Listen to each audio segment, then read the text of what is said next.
Eu coloquei o ChatGPT para jogar xadrez contra o Gemini, a inteligência artificial do Google. E sério, o resultado dessas partidas aqui me impressionou muito, porque foi um massacre. Ao todo eu fiz elas jogarem 20 partidas com diferentes aberturas. Só que antes de te contar o resultado final do match, eu vou te explicar como que eu fiz isso e como você pode ter acesso ao código-fonte desse script para fazer os próprios testes, a como ter acesso ao histórico de todas as partidas que foram comentadas pelas próprias inteligências artificiais do porquê que elas fizeram cada jogada em determinado momento. E a gente vai analisar junto algumas partidas para poder entender um pouco como esses modelos pensam, e fica muito explícito também quais são os pontos fortes e muitos pontos fracos que elas têm aqui. Só que antes de começar eu queria discutir um pouquinho do porquê xadrez para modelos de linguagem. Porque, claro, a gente está acostumado a utilizar ChatGPT, Gemini e esses tipos de modelos para buscar informações. Mas o que o xadrez tem a ver com isso? E, na verdade, xadrez é um exemplo muito útil para a gente poder comparar a performance de modelos de linguagem. Porque sempre que um novo modelo sai no mercado, é muito difícil a gente saber se ele é melhor ou superior, ou quão melhor ou quão superior ele é em relação a modelos anteriores. Porque, na prática, quando a gente roda um modelo, a gente tem acesso a um conjunto gigantesco de parâmetros e a gente não tem como saber de fato a qualidade daquilo, se aquilo é bom ou se aquilo é ruim. Então, por exemplo, eu diante do ChatGPT aqui, eu posso fazer algumas poucas perguntas para ele e tentar ir analisando essa resposta. Mas isso não é útil quando a gente vai analisar um modelo contra um outro modelo. O ChatGPT 3.5, por exemplo, é estimado que ele tenha mais de 150 bilhões de parâmetros. Então, para isso, os pesquisadores começaram a desenvolver uma série de testes diferentes. Essa tabela aqui, por exemplo, foi publicada pela Meta quando lançaram o modelo Llama 3 e, comumente, outros modelos de linguagem costumam lançar tabelas semelhantes comparando modelos aqui nas colunas com diferentes tipos de testes. MMLU, por exemplo, é um conjunto de dados que a gente passa para um modelo de linguagem e avalia a qualidade das respostas que ele nos dá, e eu posso comparar modelos diferentes. Eles chamam de Multitask Language Understanding, seria qual que é o entendimento geral dos modelos de linguagem para diferentes tipos de tarefas. Existe um conjunto de dados aqui para avaliar só a performance dos modelos de linguagem para a parte de matemática. Existem outros conjuntos de dados que tentam avaliar a performance no modelo para código. Será que elas conseguem de fato me ajudar a escrever bons códigos e que modelos são melhores que outro? Ou seja, responder a pergunta que modelo é melhor que outro não é uma tarefa simples. A gente precisa primeiro reformatar a pergunta para algo como que modelo é melhor que outro para esta tarefa específica e nesta linguagem específica, nesse idioma específico, porque também é sabido que os modelos têm performances diferentes em idiomas diferentes. E um aspecto que é sabido que os modelos têm dificuldade é na parte de lógica. Existem alguns estudos que tentam montar testes de lógicas para que a gente possa colocar como um teste extra aqui, e o xadrez, curiosamente, ele engloba muitas das áreas que a gente tenta usar para avaliar um modelo de linguagem. Eu jogo xadrez desde os meus 6 anos de idade, vocês devem ter reparado que eu tenho aqui um tabuleiro aqui no fundo de xadrez, com até alguns livros de problemas, aberturas, estratégias do jogo. É um hobby que eu tenho mesmo, mas eu prometo que eu vou tentar me abster de fazer análises muito profundas aqui do jogo. O xadrez tem um aspecto curioso que, por mais que o jogo ele seja um tabuleiro, ele seja um jogo físico, que a gente tem que jogar de maneira analógica, as partidas de xadrez podem ser representadas por texto, ou seja, criou-se uma notação, na verdade existem muitas notações, isso aqui é uma das mais comuns que a gente tem, que é a chamada PGN, se eu não me engano é Portable Game Notation, e aqui a gente coloca os dados estruturados de uma certa forma, indicando que movimentos foram feitos, o resultado de uma partida específica, aonde que eles jogaram, a data, e é assim que a gente tem acesso a partidas que foram jogadas há quase 500 anos atrás. Uma partida muito interessante vocês podem encontrar na internet é do Napoleão Bonaparte. Existem outras do Einstein jogando contra o Oppenheimer. Caso vocês não saibam, existe uma modalidade do xadrez chamado xadrez por correspondência, que por muitos anos, e eu falo de mais de 100 anos atrás, pessoas jogavam xadrez trocando cartas com outros. É sério, partidas chegavam a durar anos, 2, 3 anos, de uma pessoa simplesmente colocando um tabuleiro em casa, mandava uma carta para alguém com um lance que ela fez e a outra pessoa recebia, pensava e devolvia uma carta com lance. E essas partidas se prolongavam por anos, inclusive eram na época as partidas melhores jogadas até a entrada dos computadores, porque os jogadores tinham muito tempo para processar. E por que eu estou dizendo tudo isso? Porque modelos de linguagem, aqui como o ChatGPT, consomem texto. Partidas de xadrez e históricos como esse que eu mostrei para vocês existem de maneira absurdamente abundante na internet. Esse aqui, por exemplo, é o Open Database do Lichess, que é um site onde as pessoas costumam jogar xadrez, e só no mês de abril ele possui aqui 94 milhões de partidas que foram jogadas, um conjunto de dados de 30 gigabytes. E a gente sabe que os modelos de linguagem são treinados com dados da internet, inclusive dados como esse. E o xadrez ele tem uma característica muito interessante que, dependendo do estágio da partida onde a gente se encontra, os jogadores costumam acessar partes diferentes do seu cérebro.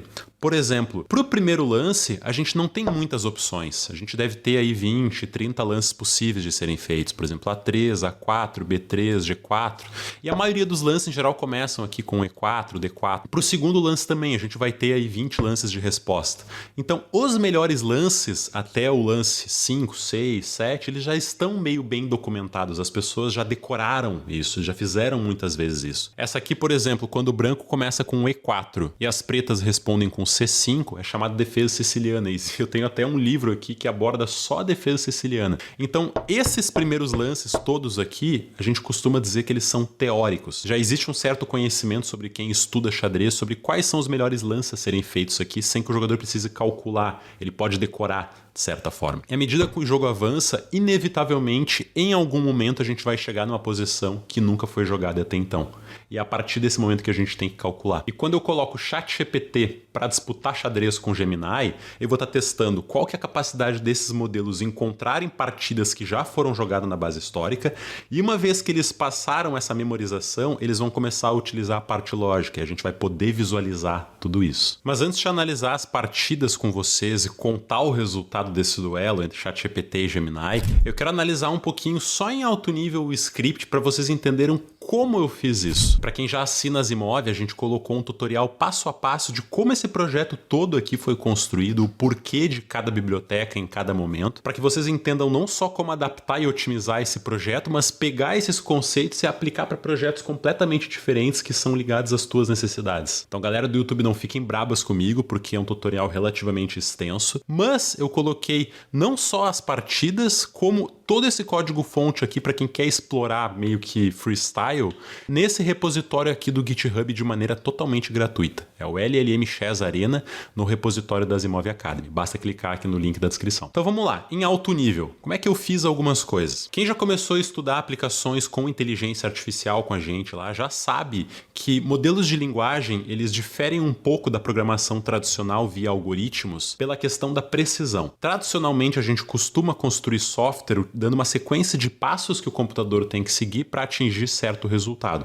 Essa é a lógica de um algoritmo, ele vai seguir aquela estrutura e vai ter sempre o mesmo resultado. O problema dessa estrutura é que a gente só consegue resolver problemas que a gente conheça precisamente qual a sequência de passos. Programação para o modelo de linguagem ela é um pouco diferente, porque modelos de linguagem eles são estocásticos, eles são aleatórios. Às vezes a gente dá um input para ele e ele vem com respostas completamente diferentes. E isso é bom e ruim. É bom no sentido de que um modelo de linguagem consegue fazer coisas que a gente não saberia nem como dizer para o computador. Mas o ponto negativo é que ele vem a um custo de precisão. Eles costumam errar bastante e a gente até fala um pouco sobre isso na parte de construção de agents com AI, que os projetos são muito incríveis, eu acredito que é o futuro da programação, mas a gente tem que saber lidar com as imprecisões que os modelos podem causar. Então, no caso do xadrez, eu tive que utilizar uma biblioteca do próprio Python chamada Chess para poder gerenciar as regras por mim. Essa parte aqui ela fica determinística. E eu estou utilizando aqui as principais classes que a gente costuma utilizar do LangChain, geração de prompt, os modelos específicos aqui do ChatGPT, do Google e algumas bibliotecas do Python adicionais aqui. O que eu fiz? Para o modelo do ChatGPT, eu estou utilizando o ChatGPT 4o, que é a última versão nesse momento, com uma temperatura de 0.1. Às vezes acontece dele ficar um pouco travado em algumas situações, não saber muito bem como sair de um certo looping. Esse 0.1 aqui permite que ele seja um pouquinho mais criativo. E o mesmo vale para o Gemini. E aqui embaixo as duas vão receber o mesmo prompt. Eu disse para elas, você é um grande jogador de xadrez. No momento estamos jogando uma partida e você joga com a cor, a variável cor que eu vou passar para cada uma delas. Eu vou te dar o último lance que eu fiz, um histórico da partida e a posição do tabuleiro atual. Você deve analisar essa posição e encontrar o melhor lance. Eu não disse nada sobre como. Tá tudo no prompt. Eu não quero que ela use nenhum caractere especial na resposta e eu quero que a resposta venha da seguinte forma. Em primeiro lugar, ela vai me devolver uma resposta utilizando a notação Sun, que é a notação algébrica do xadrez, em inglês, e uma explicação em português, para que a gente consiga ver aqui, de por que ela fez o lance, e não mais do que 3 sentenças, para ficar uma coisa relativamente mais fácil de ser analisada. Então aqui vem a parte interessante, porque eu vou utilizar a classe do Python de xadrez, que é o PyChess, e ele possui uma função chamada board push move. Ele passa uma string de texto, jogo para ele e faz algum lance. E eu pedi para os modelos de linguagem me darem a notação no formato Sun. Só que como eu comentei que os modelos, mesmo a gente instruindo eles, nem sempre a gente vem com a mesma resposta, eu precisei criar um modelo juiz que ele vai estar conectado com o PyChess e ele vai receber essas jogadas dos jogadores e garantir que elas estejam formatadas no formato que o PyChess precisa. Então são 2 modelos de linguagem jogando com um juiz aqui no meio, garantindo apenas que a jogada específica esteja na posição certa. E eu sempre passo para elas esse template aqui. Aqui está o histórico da partida. Passo o histórico, que seria basicamente um PGN da partida. Isso aqui é o histórico, vai entrar aqui. Eu reforço qual último lance foi jogado e eu digo para ela fazer o melhor lance. Se ela devolver um lance que naquela situação é um lance inválido, por exemplo, ela pede para mover a torre para B2 e essa jogada é impossível, o juiz ele vai comparar essa situação e dizer para ela assim, cara, olha só, este é o board atual, ele vai dar uma foto do tabuleiro. Para isso ele vai utilizar o PyChess. Aqui está o histórico. Esse foi o último lance jogado e nessa posição tu só pode jogar esses lances aqui. Essa lista de lances válidos, que ele também puxa do PyChess. E por quê? Porque ele dá um prompt maior aqui, partindo do princípio que o modelo não soube avaliar com esse prompt pequeno quais eram os lances válidos, vamos ver que isso acontece bastante, e diz assim, cara, escolhe um desses aqui. Você deve escolher um dos lances válidos. E basicamente é isso, eu fiz uma iteração para que elas jogassem aqui várias partidas diferentes, às vezes o Gemini de brancas, às vezes o Gemini de pretas. Quando eu rodo esse script aqui, a gente começa com a partida. Então ele já começa com o lance, começa com E4. Aqui eu coloquei nesta rodada aqui o ChatGPT de brancas e o Gemini de pretas e eles respondem para mim. Cara, devolvo com C5. Aqui quem jogou no caso foi o Gemini. A jogada C5 é uma resposta popular à sólida abertura do peão rei, controlando o centro, tá certo? Preparando o desenvolvimento das peças pretas. Essa jogada leva a um jogo dinâmico com chance para ambos os lados. Correto, ela pegou isso de algum livro de xadrez e devolveu um C5. E esse new move aqui foi o juiz interpretando esta resposta aqui e extraindo exatamente o que o PyChess precisava, que o PyChess só consome informações assim, C5. Tá? Então ele viu que tinha um C5 aqui, tirou todo esse lixo aqui, colocou o C5 e passou essa descrição para a partida na parte de documentação. Então é agora que vem a parte legal, que é a gente analisar uma partida dos dois e vendo as explicações. Bora lá. Então eu escolhi aqui uma pérola que eu achei. Gemini jogando de brancas, ChatGPT jogando de pretas. O resultado final, já vou dar um spoiler aqui, já tá aqui, ChatGPT venceu. Agora vamos ver como. O legal tá no como. Primeiro lance, ChatGPT me disse que escolheu D5, porque é uma resposta clássica ao lance das brancas. Vocês vão ver que no começo eles não costumam errar muito. Até voltando na partida, vocês vão ver que daqui a pouco eles já começam a alucinar. Então o Gemini devolveu com E4. Cara, no xadrez esse lance é bem incomum. A abertura da rainha, para mim a abertura da rainha, peão dama seria aqui D4. É uma resposta sólida ao lance D5. Não é sólido nada, cara. Ninguém joga isso, é bem raro. Controlando o centro do tabuleiro, na verdade tu dá um peão, é um gambito, isso aqui. Essa jogada abre linhas para o desenvolvimento das peças e prepara para o avanço do peão rei para E4. Ou seja, o Gemini diz que ele jogou E4 para preparar E4. Faz muito sentido. Beleza. ChatGPT capturou. Tá?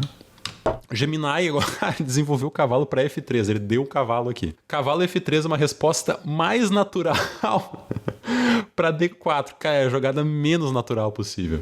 Controlando o centro, preparando para o desenvolvimento normal das peças. As brancas geralmente continuam com cavalo C3, as brancas. Tipo, ele vai dar os lances das brancas. Então ele diz que as brancas jogariam um cavalo C3, bispo D3, roque aqui e pum, caiu o cavalo das brancas. Já entregou as brancas. Então ele tomou, ele até explicou aqui que ele tomou E toma em F3, escolhi essa jogada porque captura o cavalo branco ganhando material. Além disso, abre coluna E para torre preta. Tá? Sai aqui, pode ser, apesar de não ter nenhuma torre, ainda falta muito para a torre poder chegar aqui e usar essa coluna, mas pode ser a explicação. Aumentando o controle do centro do tabuleiro. Não é bem isso, mas ok, valeu, fez a jogada boa. Capturou a dama, beleza, recuperou de dama, tá certo. E agora vem a parte legal. Cavalo C6, ChatGPT jogou certinho. Agora o Gemini me diz, dama toma F7, checkmate. A dama branca, ele disse aqui, ó, checkmate. Ele colocou um sinal aqui de checkmate. A dama branca está na diagonal da casa F7, não há nenhuma peça defendendo. As pretas não podem bloquear o cheque. Então, de alguma forma, ele acha que isso aqui é checkmate. Pá, caiu a dama. Beleza. Cavalo C3, seguiu desenvolvendo. Agora o preto tomou mais um peão que estava de graça ali. O branco desenvolveu o cavalo B5. Toma o cavalo, toma o bispo. Ataca o bispo com C6. E aí lá vai o Gemini de novo e pum, toma esse peão. Então vocês estão vendo que o Gemini está jogando tudo errado. Está explicando tudo errado e as explicações não fazem sentido. Essa é a parte interessante. E o ChatGPT fica muito claro quando vocês forem analisar o histórico de partidas que ele alucina, mas ele demora mais para alucinar. O Gemini ele já começa a dar lances absurdos aqui. Ele está falando coisas absurdas, como joguei E4 para desenvolver por E4. Ou seja, aqui ele já errou, porque esse lance aqui ele é bem comum. Ele é bem comum. O mais comum aqui é normalmente jogar um C4. É o lance mais comum disparado nessa posição. E4 é muito raro. E ele explica errado também. Então ele parece... Isso aqui é uma clara alucinação. Parece que está fazendo coisas certas. Ele fala com convicção. Ele dá explicações claras. Então, por exemplo, ó... O jogo bispo F4 com um rei preto desprotegido. F4 cria uma ameaça imediata de checkmate. Cara, de onde que ele tá tirando isso? Da onde é que ele tirou isso? Parece que faz sentido. Isso é uma alucinação. Mas é um absurdo. Tá tudo errado. As pretas não tem como parar o checkmate e defender o rei ao mesmo tempo. Talvez foi isso que ele pensou lá atrás quando ele jogou dama toma F7. Cheque. Aí o rei teve que se mover. Provavelmente ele alucinou aqui também. E aqui o ChatGPT, cara, achei surpreendente. Ele encontra uma sequência bem legal assim de jogadas. Claro que a gente teria uma defesa mais óbvia aqui como F3.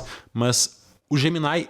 Quando ele comete esse erro aqui, se eu não me engano, já tem checkmate forçado em poucos lances.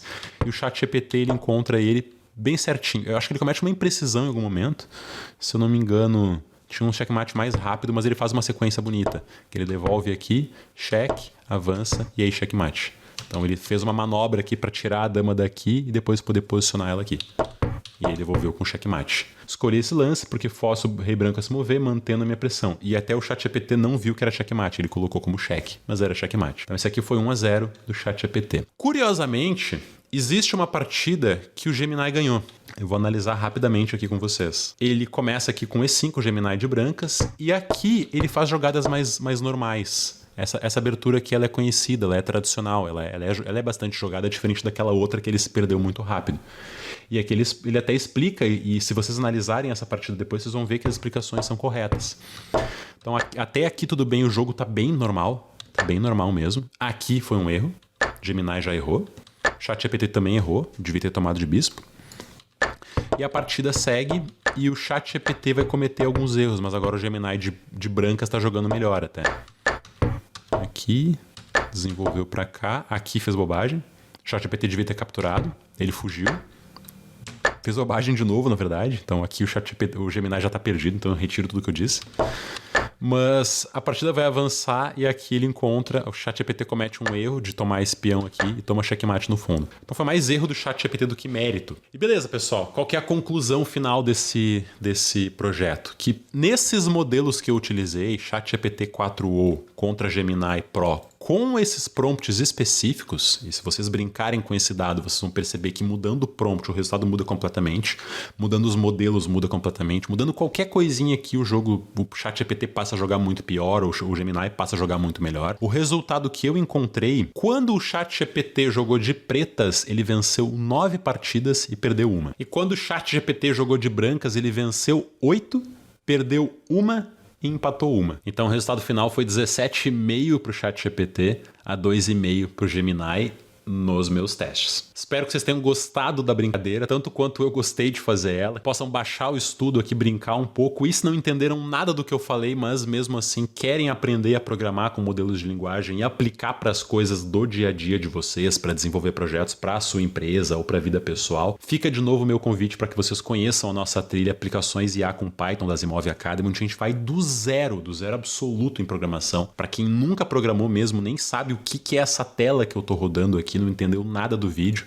Mesmo assim, eu garanto que a gente vai pegar vocês lá do zero da programação, ensinar todos os principais conceitos até que vocês consigam ser capazes de desenvolver coisas como essa. A Zimove é uma escola, a gente tem diversos cursos, diversos projetos, diversas trilhas e vocês têm acesso a todo o nosso conteúdo com apenas uma assinatura. Então espero que tenham gostado do conteúdo que eu trouxe para vocês aqui e até o próximo vídeo.